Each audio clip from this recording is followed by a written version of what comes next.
Muchas bendiciones, espero se encuentren muy bien. Soy Ariani Sojo y continuamos leyendo el libro de Éxodo. Hoy continuamos con el capítulo 4, el capítulo 5 y el capítulo 6. 3 capítulos donde vamos a continuar viendo cómo Dios escogió a Moisés para liberar a su pueblo y cómo se va a llevar esto a cabo. En estos capítulos vamos a ver cómo por primera vez Moisés se presenta delante del faraón, pero no lo hará solo. Dios le va a poner a su lado a una persona que le va a ayudar, que lo va a estar acompañando y por supuesto Dios va a estar siempre presente. Espero que tenga su cuaderno, su lápiz, su Biblia abierta en el capítulo 4 del libro de Éxodo porque ya vamos a iniciar. Vamos a orar juntas. Padre Celestial, en esta hora te damos gracias, Señor, por este tiempo, porque nos permites una vez más poder venir y leer tu palabra, estudiarla, escudriñarla, Señor. Te damos gracias por estos días, porque hemos iniciado este tiempo. Señor, yo te doy gracias por cada una de las mujeres que están siendo transformadas por tu palabra, que se están convirtiendo en mujeres de la palabra. Nos despojamos de todo lo que pueda venir a interrumpir, que el Espíritu Santo nos hable y nos ministre. En el nombre de Jesús, amén y amén. Continuamos en el capítulo 4 con las preguntas que Moisés le hizo al Señor en el monte Horeb ante la zarza ardiente. Dice así: entonces Moisés respondió diciendo: he aquí que ellos no me creerán ni oirán mi voz, porque dirán: no te ha aparecido Jehová. Y Jehová dijo: ¿qué es eso que tienes en tu mano? Y él le respondió: una vara. Él le dijo: échala en tierra. Y él echó en la tierra y se hizo una culebra. Y Moisés huía de ella. Entonces dijo Jehová a Moisés: extiende tu mano y tómala por la cola. Y él extendió su mano y la tomó, y se volvió vara en su mano. Por esto creerán que se te ha aparecido Jehová, el Dios de tus padres, el Dios de Abraham, Dios de Isaac y Dios de Jacob. Y le dijo además Jehová: mete ahora tu mano en tu seno. Y él metió la mano en su seno, y cuando la sacó, he aquí que su mano estaba leprosa como la nieve. Y dijo: vuelve a meter tu mano en tu seno. Y él volvió a meter su mano en su seno, y al sacarla de nuevo del seno, he aquí que se había vuelto como la otra carne. Si aconteciere que no te creyeren ni obedecieren a la voz de la primera señal, creerán a la voz de la postrera. Y si aún no creyeren a estas dos señales, ni oyeren tu voz, tomarás de las aguas del río y las derramarás en la tierra, y se convertirán aquellas aguas que tomarás del río, y se harán sangre en la tierra. Entonces dijo Moisés a Jehová: ay, Señor, nunca he sido hombre de fácil palabra, ni antes, ni desde que tú hablas a tu siervo, porque soy tardo en el habla y torpe de lengua. Y Jehová le respondió: ¿quién dio la boca al hombre? ¿O quién hizo al mudo y al sordo, al que ve y al ciego? ¿No soy yo Jehová? Ahora pues ve, y yo estaré con tu boca, y te enseñaré lo que hayas de hablar.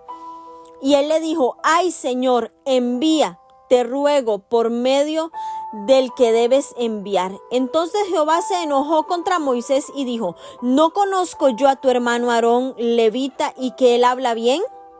Y he aquí que él saldrá a recibirte, y al verte se alegrará en su corazón. Tú hablarás a él y pondrás en su boca las palabras, y yo estaré con tu boca y con la suya, y os enseñaré lo que hayáis de hacer, y él hablará por ti al pueblo. Él será a ti en lugar de boca, y tú serás para él en lugar de Dios. Y tomarás en tu mano esta vara, la cual harás las señales. Versículo 18, Moisés vuelve a Egipto. Así se fue Moisés y volviendo a su suegro Jetro, le dijo, iré ahora y volveré a mis hermanos que están en Egipto para ver si aún viven. Y Jetro dijo a Moisés, ve en paz. Dijo también Jehová a Moisés en Madián, ve y vuélvete a Egipto porque han muerto todos los que procuraban tu muerte. Entonces Moisés tomó su mujer y sus hijos y los puso sobre un asno y volvió a la tierra de Egipto.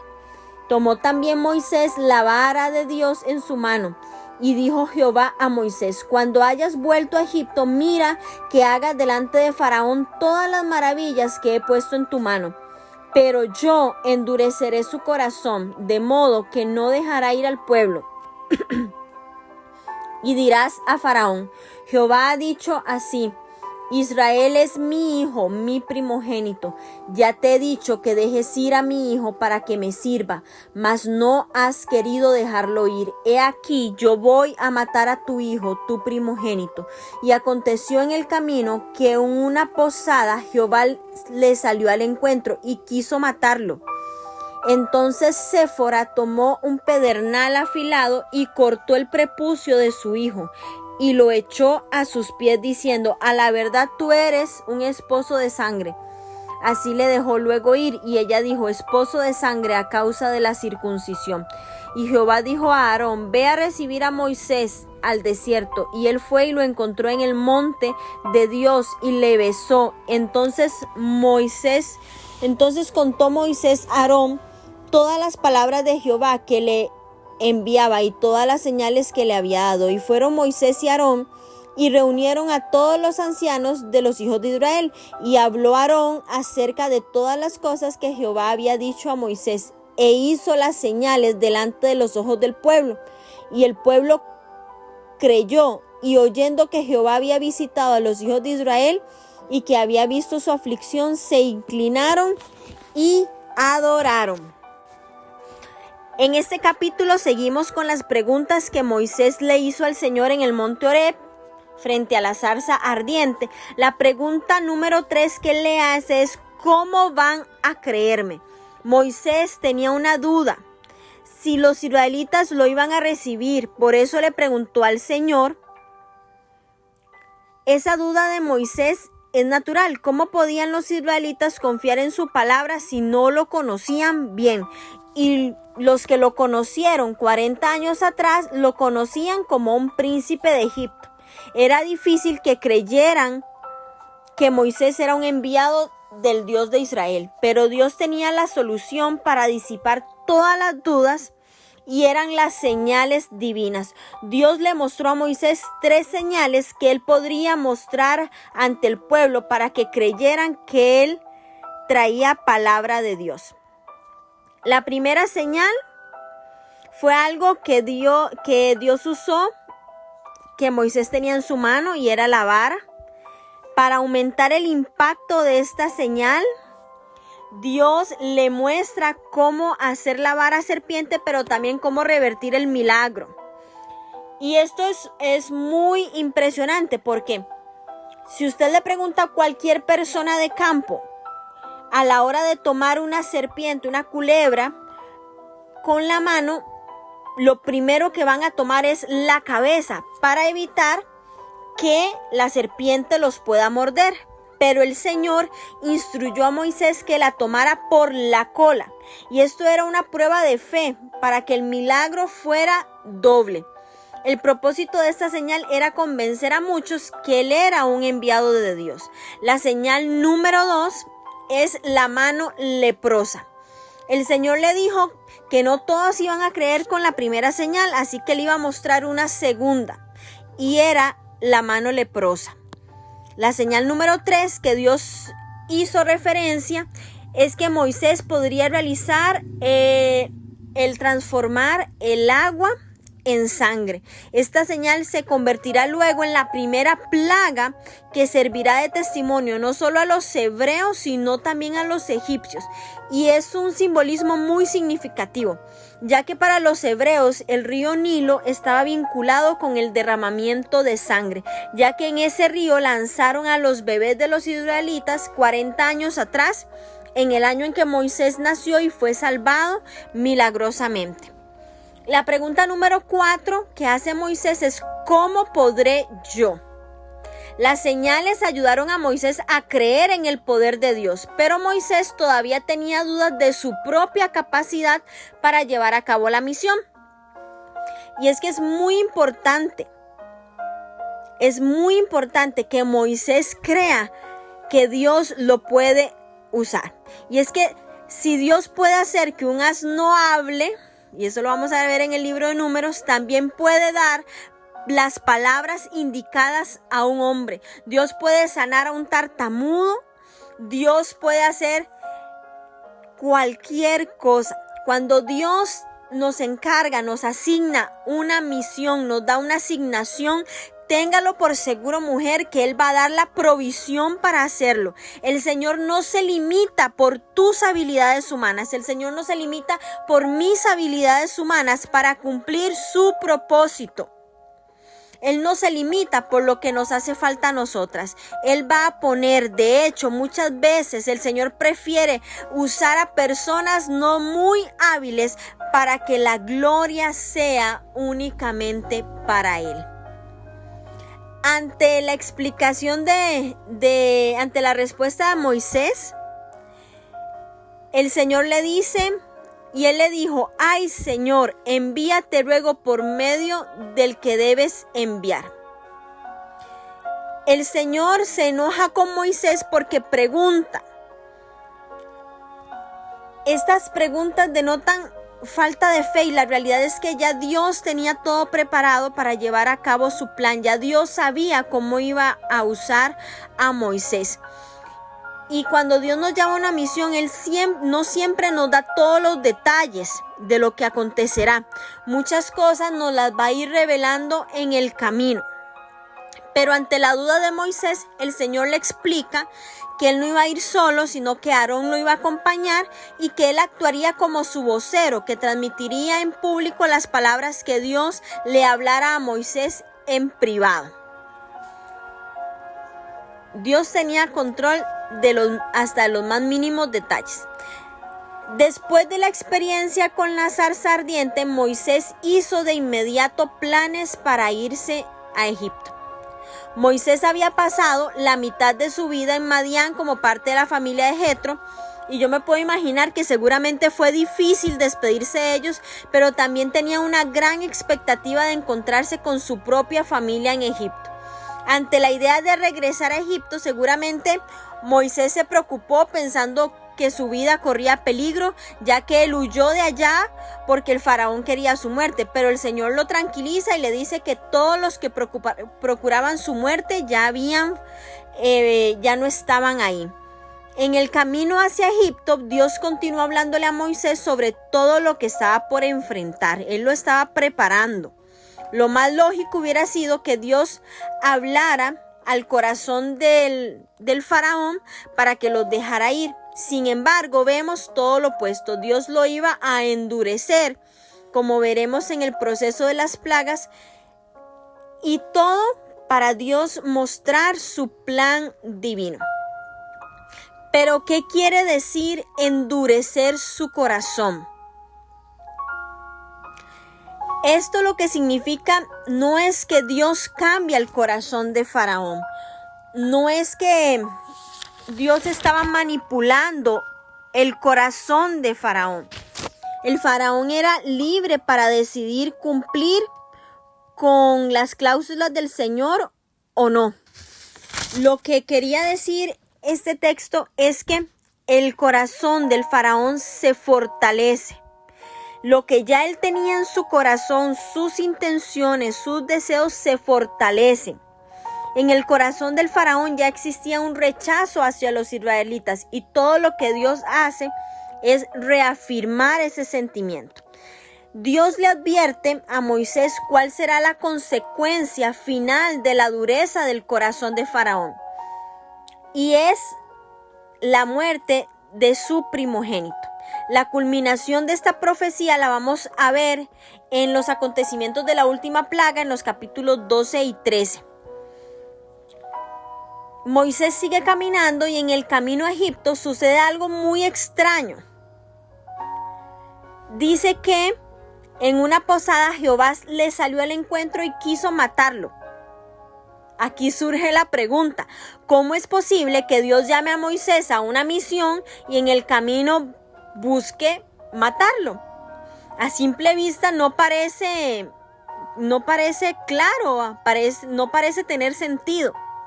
De cualquier manera, lo importante es que en ese momento Séfora, que es la esposa de Moisés, entendió el mensaje. Y quiero que hablemos un poquito de Séfora, de esta mujer. Séfora es una esposa decidida. Es una de las 7 hijas de Jetro que vivía en Madián, madre de Gersón y de Eliezer. Moisés la defendió a ella y a sus hermanas cuando fueron amenazadas junto al pozo de su padre y fue dada en casamiento. Y aquí vemos cómo circuncidó a su hijo y ella regresa junto a su padre con sus hijos mientras Moisés estuvo en Egipto. Eso lo vamos a ver en el capítulo 18. Lecciones que aprendemos de la vida de Séfora. Bueno, Séfora temía al Señor lo suficiente como para obedecerlo aún cuando al parecer su esposo había desobedecido la orden de Dios respecto a la circuncisión. Percibiendo el peligro que corría la vida de Moisés, ella decidió ponerlo a él y a sus hijos por encima de sus propios intereses y lo arriesgó todo por salvar a su esposo. Definitivamente es una mujer que nos enseña ser una esposa decidida, ser una esposa valiente y también una esposa sabia. Una esposa sabia. Entonces Séfora circuncida a su hijo y aquí Séfora le revela la razón por la que Moisés iba a morir. El hijo de Moisés no estaba circuncidado y según la tradición judía el primogénito de Moisés sí había sido circuncidado, pero este otro hijo no lo había sido. ¿Por qué es tan importante el tema de la circuncisión? Por una simple razón. Moisés iba a participar como líder de la liberación del pueblo de Israel. En mérito del pacto que Dios hizo con los patriarcas y la señal de ese pacto era la circuncisión. Entonces, él debía dar el ejemplo de cumplir lo que se le pedía a todos los israelitas. Dios no solo llamó a Moisés, como vimos, para esta misión, sino también a su hermano Aarón, y se encuentra con él en el desierto. Moisés y Aarón se encontraron en el monte Horeb, el mismo lugar donde Moisés tuvo la experiencia de la zarza. En el encuentro entre hermanos, me lo puedo imaginar que fue muy emotivo, tal como el Señor lo anunció en el versículo 14. Podemos imaginar la emoción de Aarón al saber que su hermano menor era el hombre elegido para liberar al pueblo de Israel de la esclavitud y que ahora él lo iba a poder acompañar por invitación de Dios. Aarón complementaba muy bien a Moisés. Lo que a uno le faltaba, el otro lo tenía. Moisés será el líder y quien recibe la revelación, y Aarón será el vocero, y su primer trabajo, su primera asignación era reunirse con los líderes israelitas. ¿Cuál fue la reacción del pueblo ante la promesa de liberación y las señales? El pueblo creyó. Después de 400 años de esclavitud en Egipto, había llegado el momento de la liberación. Fue un momento muy emocionante para el pueblo de Israel. Dice la palabra que se inclinaron y adoraron. A lo largo de la Biblia vemos que Dios usa señales y prodigios con un propósito, que el pueblo crea en él. Por eso Dios le dio señales a Moisés, tal como la vara que se convierte en serpiente. Jesús también, cuando caminó sobre la tierra, hizo muchos milagros, y señales para que creyeran en él. Y esto es muy importante. Las señales que Moisés hará en Egipto van a servir de testimonio tanto para israelitas como para egipcios, para que todos crean que el Dios de Israel es real y que Él es el Dios todopoderoso. Vamos ahora a seguir con el capítulo 5, Moisés y Aarón ante el faraón. En este capítulo 5 finalmente llegamos al momento en que Moisés se encuentra con el rey de Egipto. Recordemos que ellos ya se conocían, pues crecieron juntos, pero ya habían pasado 40 años y Moisés va a llegar al palacio real no como un príncipe de Egipto, ya no como un egipcio, sino ahora como un hebreo y con una petición fuera de lo normal. Vamos a ver lo que sucede. Después Moisés y Aarón entraron a la presencia de Faraón y le dijeron: Jehová, el Dios de Israel, dice así: deja ir a mi pueblo a celebrarme fiesta en el desierto. Y Faraón respondió: ¿quién es Jehová para que yo oiga su voz y deje ir a Israel? Yo no conozco a Jehová, ni tampoco dejaré ir a Israel. Y ellos dijeron: el Dios de los hebreos nos ha encontrado. Iremos pues ahora camino de 3 días por el desierto y ofreceremos sacrificios a Jehová nuestro Dios, para que no venga sobre nosotros con peste o con espada. Entonces el rey de Egipto les dijo: Moisés y Aarón, ¿por qué habéis cesar al pueblo de su trabajo? Volved a vuestras tareas. Dijo también Faraón: he aquí, el pueblo de la tierra es ahora mucho y vosotros les hacéis cesar de sus tareas. Y mandó Faraón aquel mismo día a los cuadrilleros del pueblo que lo tenían a su cargo y a sus capataces, diciendo: de aquí en adelante no daréis paja al pueblo para hacer ladrillo, como hasta ahora. Vayan ellos y recojan por sí mismos la paja, y les impondréis la misma tarea de ladrillo que hacían antes, y no la disminuiréis nada, porque están ociosos. Por eso levantan la voz diciendo: vamos y ofrezcamos sacrificios a nuestro Dios. Agrávese la servidumbre sobre ellos, para que se ocupen en ella y no atiendan a palabras mentirosas. Y saliendo los cuadrilleros del pueblo y sus capataces hablaron al pueblo diciendo: así ha dicho Faraón: yo no os doy paja, id vosotros y recoged la paja donde la halléis, pero nada se disminuirá de vuestra tarea. Entonces el pueblo se esparció por toda la tierra de Egipto para recoger rastrojo en lugar de paja, y los cuadrilleros los apremiaban diciendo: acabad vuestra obra, la tarea de cada día en su día, como cuando se os daba paja. Y azotaban a los capataces de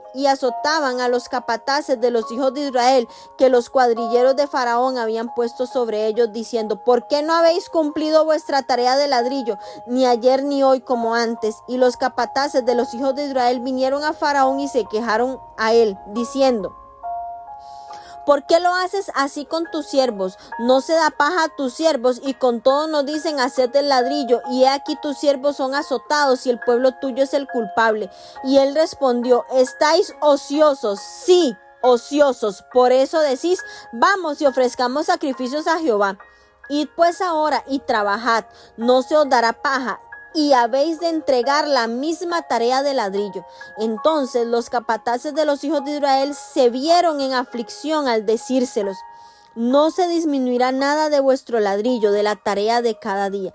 Y encontrando a Moisés y a Aarón, que estaban a la vista de ellos cuando salían de la presencia de Faraón, les dijeron: mire Jehová sobre vosotros y juzgue, pues nos habéis hecho abominables delante de Faraón y de sus siervos, poniéndoles la espada en la mano para que nos mate. Wow. La petición de Moisés no era a título personal, sino que habló en nombre de Jehová, Dios de Israel. Fue una solicitud muy osada, ya que no le estaba pidiendo permiso, sino que estaba dando una orden de parte del Dios de Israel. Obviamente el rey de Egipto responde: ¿quién es Jehová para que yo oiga su voz y deje ir a Israel? Moisés y Faraón reaccionaron de forma muy distinta cuando oyeron de Dios. Veamos el contraste. Moisés preguntó: ¿quién soy yo? Demostró humildad, respeto a Dios y a la misión que se le encomendó, reconociendo más bien sus propias limitaciones. En cambio, Faraón preguntó: ¿quién es Jehová? No solo no reconoció al Dios de Israel, sino que manifestó su rechazo a atender su petición. Faraón hizo evidente su arrogancia y su soberbia. En Egipto, el rey Faraón era considerado un dios. Por ello, él no iba a ceder fácilmente. Pero esta negativa no tomó por sorpresa a Moisés, ya que el Señor le había advertido de antemano que Faraón endurecería su corazón y no lo dejaría ir, sino hasta después de realizar las señales y los prodigios. Dios le advirtió a Moisés que el Faraón se opondría a la libertad de Israel y no cedería, sino hasta que su hijo primogénito muriera. Y esa será en la última plaga. Vemos cómo las señales que Dios haría en Egipto, previo a la liberación de los israelitas, iban a servir con doble propósito. El propósito para los egipcios, que era demostrarles que el Dios de Israel es más poderoso que todos los dioses de Egipto. Y número 2, para los israelitas, para mostrarles que Jehová es el Dios verdadero, todopoderoso y cumplidor de pactos. Vamos a ver, quiero hacer una comparación de Yahvé en comparación con los dioses de Egipto. Bueno, Yahvé es uno, en singular, no hay otro. Los dioses de Egipto son muchos, en plural, múltiples. Yahvé es autoexistente. Los dioses de Egipto son fruto de la imaginación, del capricho, son fruto de supersticiones, de mitologías del hombre y sujetos a ellos. Yahvé habla. Los dioses egipcios son mudos, son incapaces de hablar de forma audible. Yahvé se autorrevela, él se da a conocer.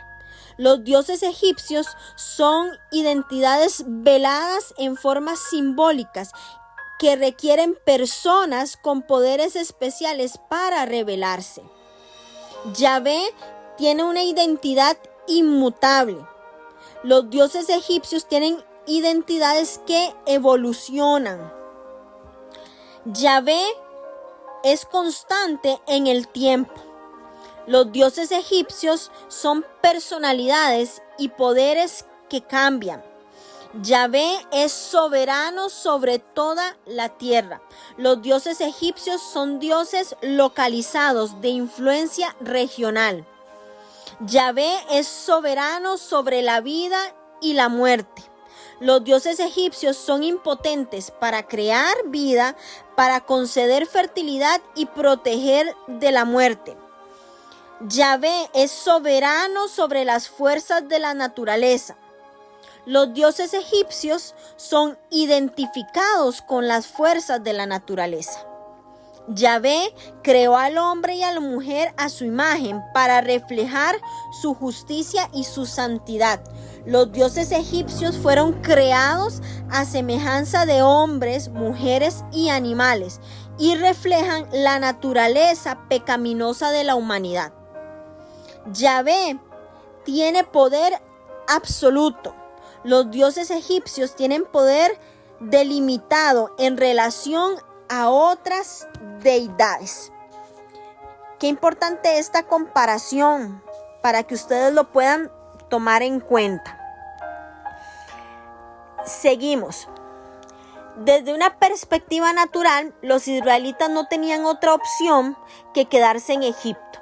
Aun cuando el faraón les hubiera dado permiso para salir, no hubieran podido sobrevivir el viaje a través del desierto. Sería muy difícil, por no decir imposible, porque era proveer comida para más de 2 millones de personas en el desierto. Y aun cuando llegaran a Canaán, sería muy difícil conquistar esas naciones armadas, siendo los israelitas un pueblo esclavo que nunca fue entrenado para combatir. El plan de Israel para salir de Egipto parecía un plan suicida, a menos que pasara un milagro. No tenían otra alternativa que permanecer allá en Egipto. De hecho, cuando los hijos de Israel clamaron por la salvación de Dios, ellos no clamaban para salir de Egipto, sino que ellos pedían que su carga fuera más liviana y que mejoraran las condiciones de vida. Pero el plan de Dios era muy diferente, era mayor que la petición de Israel. El Señor quería hacer una redención completa y transformarlos en una nación santa que serviría de ejemplo y sería de bendición para todo el mundo. El plan de Dios no había cambiado desde que Él escogió a Abraham para formar con él una nación dedicada al Señor. A pesar de la negativa de Faraón, Moisés y Aarón insistieron ante el Faraón. Ellos explicaron que la solicitud del Dios de Israel no era una opción, sino una obligación que tendría consecuencias si no era atendida. Al principio Moisés explicó que vendrían mal sobre los israelitas si ellos no obedecían a Dios, pero luego veremos que la advertencia se volteará en contra de los egipcios por negarse a someterse a la voluntad del Dios de Israel. La advertencia sobre un castigo divino no movió a Faraón, más bien lo hizo reflexionar en cómo les afectaría la ausencia de sus esclavos israelitas. Y lejos de atender la solicitud de los israelitas, decidió castigarlos por haberse atrevido a formular dicha petición. No solo el corazón del faraón se endureció, sino también su mano, ya que puso una carga más pesada a los israelitas con el fin de quebrantarlos. Les duplicaron su trabajo, haciéndoles responsables de recoger la paja, además de hacer los ladrillos, y todo esto sin disminuir la cota diaria de producción. Los jefes de los esclavos apelaron por tal injusticia, ya que todos sabían que eso era una meta imposible de cumplir, pero el faraón no le importó. Él quería hacer quebrantar a los israelitas y desanimarlos de su solicitud. Les dijo que estaban ociosos. Los israelitas estaban esperando que Dios les alivianara la carga del trabajo forzado, pero en lugar de ser quitada, se hizo aún más pesada. ¿Qué hizo el pueblo? Bueno, el pueblo no reaccionó bien. Moisés esperaba la oposición del faraón, pues ya Dios se lo había advertido, pero lo que no esperaba era la reacción negativa de los israelitas. Y ante esto, ¿qué hace Moisés? Busca al Señor. Él busca al Señor. ¿Por qué? Porque Moisés iba en una misión de parte de Dios, pero tanto el pueblo se desanimaron cuando vieron la oposición. Tal vez ellos esperaban que la liberación fuera inmediata, pero Dios sabía que tomaría tiempo, ya que el Señor iba a trabajar también en el corazón de los israelitas, así como en el de los egipcios. Qué importante esto. Qué importante, porque la oración de Moisés pudo parecerles irreverente. Tal vez a los que conocemos la historia completa, pero Dios no lo reprendió. Moisés volcó su angustia delante de la persona correcta. Qué importante es esto. ¿Cuántas veces estamos angustiadas? ¿Cuántas veces estamos cargadas? Y en lugar de ir al Señor y descargar ahí nuestra queja, presentar ahí nuestras emociones delante de Dios, volcar toda nuestra angustia delante de la persona correcta, lo hacemos con quien no tenemos que hacerlo. Dice la palabra que Moisés presentó su queja al Señor y se le confirmó que la soberanía divina estaba intacta. Jehová declaró que Faraón no solo los dejará ir, sino también los echará. Los echará. La frase con mano fuerte se refiere donde el Señor profetiza que Faraón dejará ir al pueblo solamente por la fuerza, es decir, con mano fuerte. No iba a ser una salida tan sencilla. Ahora sí, vamos a empezar el capítulo 6. Jehová comisiona a Moisés y a Aarón. Entonces Moisés se volvió a Jehová y dijo: Señor, ¿por qué afliges a este pueblo? ¿Para qué me enviaste? ¿Por qué desde que yo vine a Faraón para hablarle en tu nombre ha afligido a este pueblo, si tú nos has librado a tu pueblo? Jehová respondió a Moisés: ahora verás lo que yo haré a Faraón, porque con mano fuerte los dejará ir y con mano fuerte los echará de su tierra. Habló todavía Dios a Moisés y le dijo: yo soy Jehová. Y aparecía a Abraham, a Isaac y a Jacob como Dios omnipotente.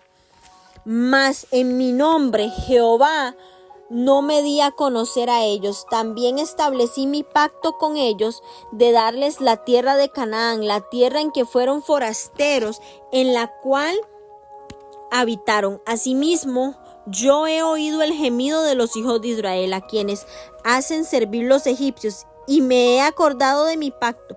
Por tanto dirás a los hijos de Israel: yo soy Jehová, y yo os sacaré de debajo de las tareas pesadas de Egipto, y os libraré de su servidumbre, y os redimiré con brazo extendido y con juicios grandes, y os tomaré por mi pueblo, y seré vuestro Dios, y vosotros sabréis que yo soy Jehová vuestro Dios, que os sacó de debajo de las tareas pesadas de Egipto, y os meteré en la tierra por la cual alcé mi mano, jurando que la daría a Abraham, a Isaac y a Jacob, y yo os la daré por heredad, yo Jehová.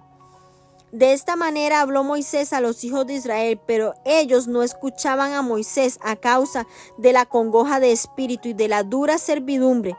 Y habló Jehová a Moisés diciendo: entra y habla a Faraón, rey de Egipto, que deje ir a su tierra a los hijos de Israel.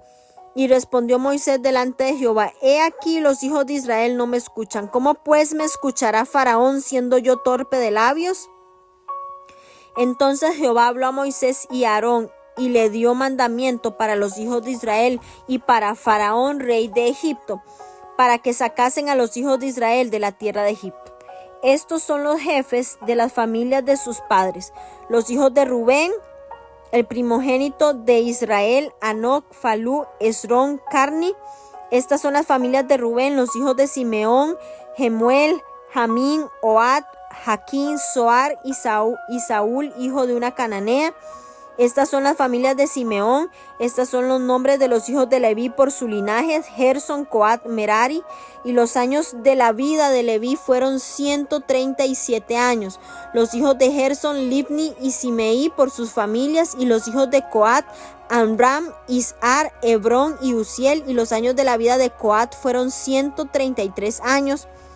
Y los hijos de Merari, Mali y Musi. Estos son familias de Leví por sus linajes. Y Amram tomó por mujer a Jocabed su tía, la cual dio a luz a Aarón y a Moisés. Y los años de la vida de Amram fueron 137 años. Los hijos de Isar, Coré, Nefec y Sicri. Y los hijos de Uziel, Misael, Esalafam y Sitri. Y tomó Aarón por mujer a Elizabeth, hija de Aminadab, hermana de Nazón, la cual dio a luz a Nadab, Abiú, Eleazar e Itamar.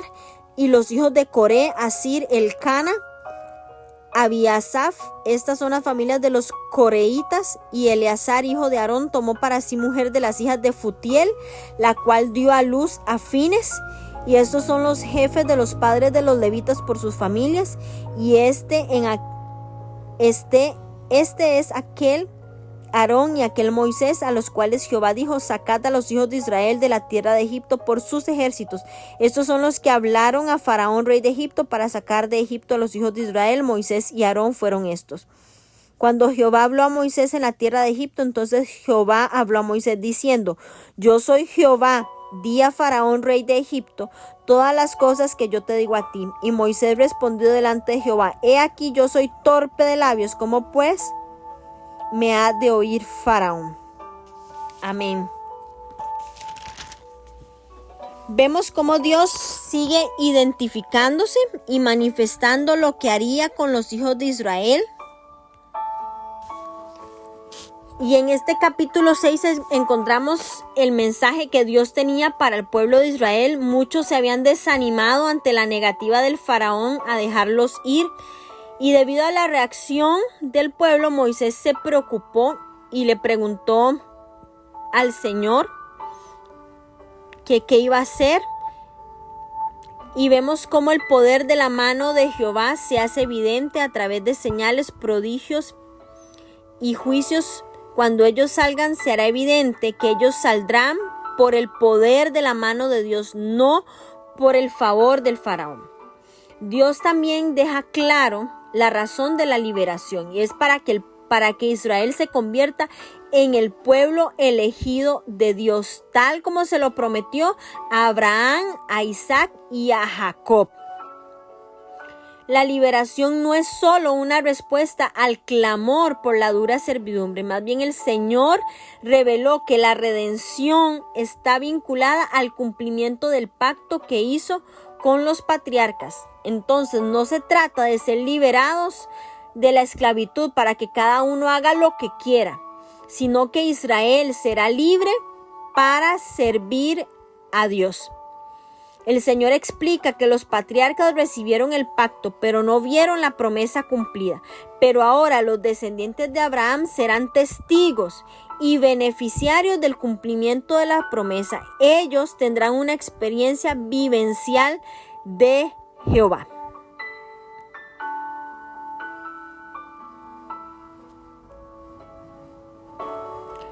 Vamos a ver cómo las señales y los juicios no van a ser solo para educar al faraón, sino que también el pueblo de Israel debía aprender y rectificar.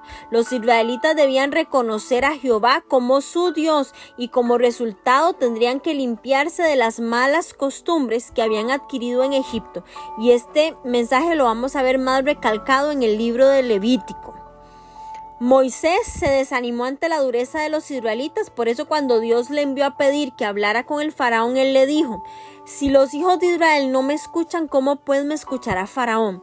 El Señor no contempló el desánimo de Moisés ni su inseguridad, más bien siguió firme en su instrucción y lo empujó a obedecer sin dudar.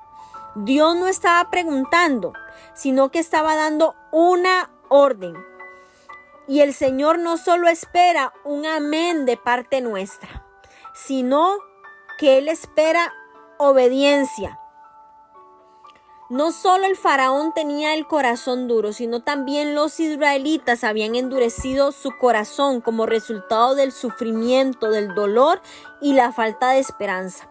Y es que la esclavitud endurece a las personas y no les permite tener esperanza. ¿Cuántos en este momento están esclavizados al pecado? Y ese pecado, esa esclavitud de pecado los mantiene con su corazón endurecido y no permite que la palabra de Dios penetre, no permite que escuchen la voz de Dios. Por eso Dios les va a demostrar con hechos y no solo con palabras lo que Él quería decir, tanto a los israelitas como a los egipcios. Por eso nosotros tenemos que orar por nuestros hijos. Cuando nuestros hijos están en pecado, están atados a algún vicio, están atados al adulterio, cuando las personas están atadas a la fornicación, a la pornografía, al pecado, todas estas cosas, todos estos pecados, todos esos deseos de la carne, tenemos que orar para que sus corazones sean quebrantados y Dios los transforme en corazones de carne. ¿Para qué? Para que puedan escuchar la voz de Dios, para que pueda venir convencimiento a sus corazones, para que Dios pueda tocarlos y pueda traer libertad. ¿Por qué? Porque el pecado es nuestra carne y nuestra carne se llega a viciar, a necesitar eso. Entonces el corazón se endurece y tenemos que orar por el corazón. ¿Para qué? Para que venga un arrepentimiento. Un arrepentimiento. Aquí no oramos por una liberación de espíritus, sino que vamos a orar por un arrepentimiento de corazón. Y cuando viene el arrepentimiento, viene la libertad. Vemos también cómo a mitad de este capítulo 6, a partir del capítulo 14, hay un cambio de tema y se presenta una lista genealógica que parece fuera de lugar, pero no es así. En lugar de aparecer al inicio de la historia de Moisés, aparece en este capítulo 6 la genealogía de Aarón y de Moisés. Tal vez esto sea para que el énfasis no se ponga en los levitas, sino en todo el pueblo de Israel y la historia de redención de la esclavitud. Al principio se menciona a Rubén y Simeón con sus hijos. Ellos eran los dos hijos mayores de Jacob, pero luego se vuelca en la genealogía de la tribu de Leví, de la cual vienen Moisés y Aarón. Y es importante conocer la genealogía de Leví porque más adelante el Señor elegirá a esta tribu para dedicarse al sacerdocio y al servicio de Dios. Aquí vemos cómo la Biblia señala que Leví tuvo 3 hijos, Gerson, Coat y Merari. En este punto de la historia finalmente llegamos a conocer los nombres hebreos de Moisés, que antes solo se le habían mencionado como levitas. El nombre de los padres. Y vemos que el nombre de los padres es Amram y Jocabed. En el libro de Números se menciona que Jocabed también era de la tribu de Leví. En esta lista también menciona otros nombres de personajes que van a tener relevancia en la historia de Israel, que es Aarón, Coré, Eleazar. De todos los levitas, las figuras más importantes eran Moisés y Aarón. Estos 2 hermanos fueron elegidos por Dios para ser líderes de la liberación. Y aquí vemos también cómo las mujeres incluidas en la genealogía israelita son la esposa de Amram y madre de Moisés, a Jocabed. También la esposa de Aarón, Elizabeth, y la esposa de Eleazar, una de las hijas de Futiel. Vemos lo importante también de estas mujeres. Recuerden que la palabra de Dios, cuando menciona a una mujer, es porque hizo algo relevante, algo importante, algo que destaca, y por eso es importante mencionarla. Espero que el estudio de hoy nos haya aclarado muchas cosas. Vamos a seguir viendo más adelante aspectos muy importantes. Vamos a empezar a ver las plagas, la vara de Aarón, las diferentes plagas, y vamos a ver cómo se empieza a caminar en la liberación del pueblo de Israel y cómo es una lucha constante en contra de Faraón y los egipcios. Las bendigo en el nombre de Jesús. Declaro sabiduría, declaro revelación. Comparta sus comentarios, comparta lo que Dios le está hablando a través de la palabra, las enseñanzas. ¿Por qué? Porque al usted compartirlo, nos motivamos entre todas, crecemos entre todas, aprendemos entre todas. Así que sígalo haciendo. Muchas bendiciones.